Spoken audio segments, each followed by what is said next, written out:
ನಮಸ್ಕಾರ ಸ್ನೇಹಿತರೆ, ನೀವು ಕೇಳ್ತಾ ಇರೋದು ಹೃದಯಕ್ಕೆ ಒಂದು ಮಾತು. ಈ ಸಂಚಿಕೆಗೆ ನಿಮ್ಮೆಲ್ಲರಿಗೂ ಸ್ವಾಗತ. ಪ್ರಿಯರೇ, ಇಂದು ನಾವು ನೋಡಲಿರ್ತಕ್ಕಂಥ ದೇವರ ವಾಕ್ಯವು ಆದಿಕಾಂಡ 1ನೇ ಅಧ್ಯಾಯ 6ನೇ ವಚನ. ಬಳಿಕ ದೇವರು ಜಲಸಮೂಹಗಳ ನಡುವೆ ವಿಸ್ತಾರವಾದ ಗುಮ್ಮಟವು ಉಂಟಾಗಲಿ, ಅದು ಕೆಳಗಣ ನೀರುಗಳನ್ನು ಮೇಲಣ ನೀರುಗಳನ್ನು ಬೇರೆ ಬೇರೆ ಮಾಡಲಿ ಎಂದರು. ಪ್ರಿಯರೇ, ಈ ವಾಕ್ಯವು ಸೃಷ್ಟಿಯ 2ನೆಯ ದಿನದ ಆರಂಭಿಕ ಘೋಷಣೆಯಾಗಿದೆ. ನೋಡಿ, ಈ ವಾಕ್ಯದಲ್ಲಿ ನಾವು 3 ಅಂಶಗಳನ್ನು ನಾವು ಗಮನಿಸಬಹುದು.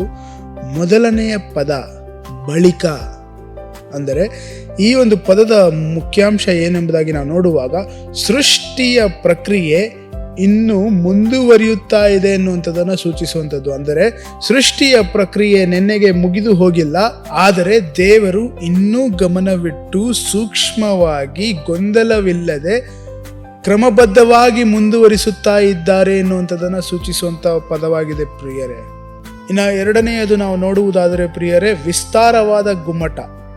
ಇಲ್ಲಿ ಬರಹಗಾರನು ಆ ಗುಮ್ಮಟ ಯಾವ ಒಂದು ಆಕಾರದಲ್ಲಿದೆ, ಯಾವ ರೀತಿ ಅದು ಎಷ್ಟು ವಿಶಾಲವಾಗಿದೆ ಎನ್ನುವುದರ ಬಗ್ಗೆ ಆಲೋಚನೆ ಮಾಡದೆ, ಅದು ಯಾವ ಒಂದು ವಿಷಯಕ್ಕಾಗಿ, ಯಾವ ಒಂದು ಕಾರಣಕ್ಕಾಗಿ ದೇವರು ಯಾವ ಒಂದು ಉದ್ದೇಶಕ್ಕಾಗಿ ಅದನ್ನು ಸೃಷ್ಟಿ ಮಾಡಿದರು ಎನ್ನುವಂಥದ್ದರ ಬಗ್ಗೆ ಗಮನವನ್ನು ಇಡಬೇಕು ಎಂಬುದಾಗಿ ಬರಹಗಾರನಲ್ಲಿ ಸೂಚಿಸುತ್ತಾ ಇದ್ದಾನೆ ಪ್ರಿಯರೇ.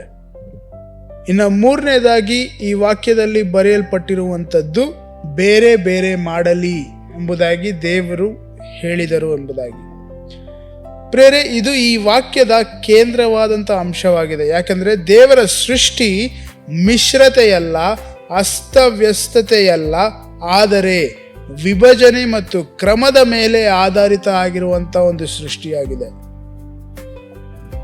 ಇಷ್ಟು ದೊಡ್ಡ ಗುಮ್ಮಟ, ವಿಸ್ತಾರವಾದಂಥ ಗುಮ್ಮಟ, ಜಲಸಮೂಹಗಳನ್ನು ಬೇರ್ಪಡಿಸುವುದಕ್ಕೋಸ್ಕರ ಕರ್ತನು ಸೃಷ್ಟಿ ಮಾಡಿದನು.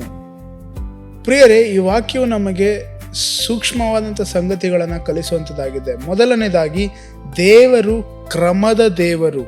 2ನೇದಾಗಿ ದೇವರ ಸೃಷ್ಟಿಯಲ್ಲಿ ಗಡಿಗಳನ್ನು ನಾವು ನೋಡಬಹುದು, ಅಂದರೆ ಬಾರ್ಡರ್ಸ್ನ ನಾವು ನೋಡಬಹುದು. ಇನ್ನು 3ನೇದಾಗಿ ಜೀವವು ಉಳಿಯಲು ಅಗತ್ಯವಾಗಿರುವಂಥ ವಾತಾವರಣವನ್ನು ದೇವರು ತಾನೇ ಸಿದ್ಧಪಡಿಸಿರುವಂಥದ್ದನ್ನು ನಾವು ನೋಡುವಂಥವರಾಗಿದ್ದೇವೆ.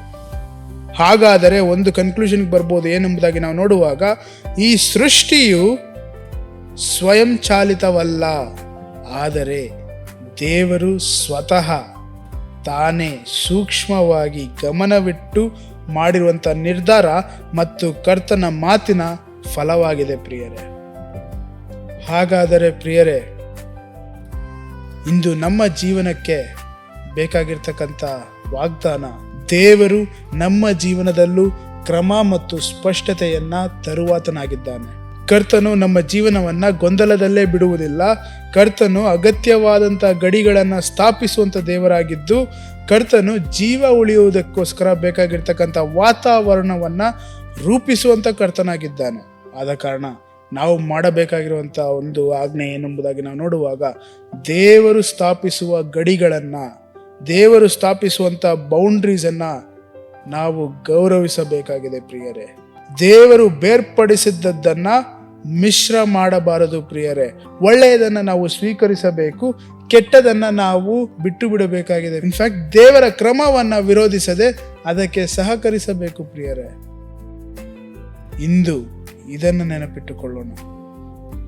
ಸೃಷ್ಟಿಗೆ ಗುಮ್ಮಟವನ್ನು ಸ್ಥಾಪಿಸಿದ ದೇವರು ನಮ್ಮ ಜೀವನಕ್ಕೂ ಅಗತ್ಯವಾದಂಥ ಕ್ರಮವನ್ನು ಮತ್ತು ಬೌಂಡ್ರೀಸ್, ಗಡಿಗಳನ್ನು ಸ್ಥಾಪಿಸುವಂಥ ದೇವರಾಗಿದ್ದಾರೆ. ಆ ಸ್ಥಾಪನೆಯನ್ನು ನಾವು ಗೌರವಿಸುವಂಥವರಾಗಿರಬೇಕು. ದೇವರ ವಾಕ್ಯದಿಂದ ನಮ್ಮ ಜೀವನವನ್ನು ನಡೆಸಲಿ. ನಾಳೆ ಮತ್ತೆ ಭೇಟಿಯಾಗೋಣ. ಆಮೇಲೆ